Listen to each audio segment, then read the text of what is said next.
সংবাদ। ফরিদপুর থেকে অপহরণের পর প্রায় সোয়া 2 বছর পেরিয়ে গেলেও এখন পর্যন্ত খোঁজ মেলেনি 5 যুবকের। আইন শৃঙ্খলা বাহিনীর পরিচয় দিয়ে তুলে নিয়ে যাওয়া হয় তাদের।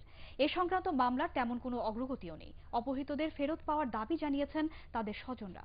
ফরিদপুর থেকে কামরুজ্জামান সোহেলের রিপোর্ট, জানাচ্ছেন রোকেয়া রহমান বর্ণা। 2011 সালের 6 ডিসেম্বর গোয়েন্দা পুলিশ পরিচয় দিয়ে ফরিদপুরের পুলিয়া স্কুল মাঠ থেকে রুবেল, কাইয়ুম, ফয়েজ, বেলায়াত ও সোবহানকে মাইক্রোবাসে তুলে নেয় অজ্ঞাত ব্যক্তিরা। সে সময় বিভিন্ন গণমাধ্যমেও তা বেশ আলোচিত হয়। তা সত্ত্বেও এখন পর্যন্ত তাদের কারোরই সন্ধান মেলেনি। চারজন লোক এসে আমাদেরকে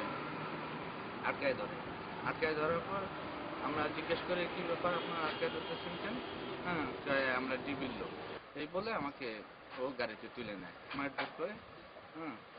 এক পর্যায়ে জোয়ারের বাস স্ট্যান্ডে আমার নামায় রেখে দেয়।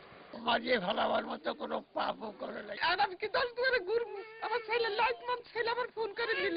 অপহরণের ঘটনায় 2011 সালের 8 ডিসেম্বর ভাঙ্গা থানায় একটি মামলা হয়। এর প্রাথমিক তদন্ত প্রতিবেদন জমা দেয়া হয় 2013 সালে। স্বজনদের অভিযোগ, এখন পর্যন্ত মামলার তেমন কোনো অগ্রগতি নেই।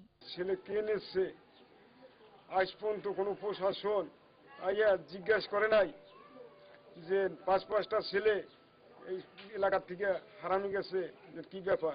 সরকার এই সন্ত্রাসীদের কেন পুষে রাখে? তারা ওদের বিচার করে না কেন? তবে মামলার ধীর গতি নিয়ে কিছুই বলেনি পুলিশ। তারা বলছেন মামলাটি বিচারাধীন থাকায় তা নিয়ে বেশি কিছু বলা সম্ভব নয়। জবানবন্দির ভিত্তিতে 2 জন এবং অজ্ঞাত 8-9 যাদেরকে আমরা গ্রেড করতে পারিনি, এই ব্যাপারে আমাদের পুলিশ টিম গ্রহণ করা হয়েছে। এখন যেহেতু মামলাটি একটি বিচারিক আদালতে আছে এবং মামলাটি বিচার চলছে, এই সাবজুডিস একটি ম্যাটার নিয়ে আমার পক্ষে এই মুহূর্তে ওই ধরনের মন্তব্য করা সম্ভব না। ঘটনাটির দ্রুত তদন্ত করে দোষীদের গ্রেফতার ও অপহৃতদের উদ্ধারের জন্য জোর দাবি জানিয়েছেন স্বজনরা। Bureau report, ATN Bangla.